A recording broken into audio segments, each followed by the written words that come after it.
Hello YouTube, in this video I'm going to show you how to refill your zippo lighter. Here's my zippo, and here's my lighter fluid, zippo lighter fluid. Okay, what you have to do is take the fluid and uncap it. It's really simple. You take a pair of scissors.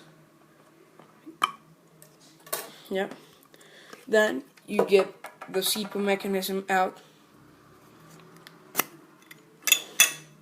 Then you have, or here you have your cotton.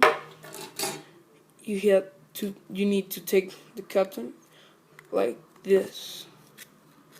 Remember, do not put much fluid in it, because then it's gonna start throwing fluid all around, and it's gonna be good, and it's not gonna be good for the lighter.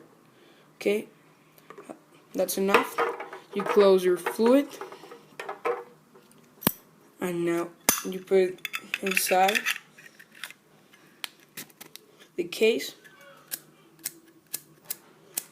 Sometimes you need to shake it. You close it and you shake it, and it starts. Okay, thank you YouTube. Please thumb up and subscribe.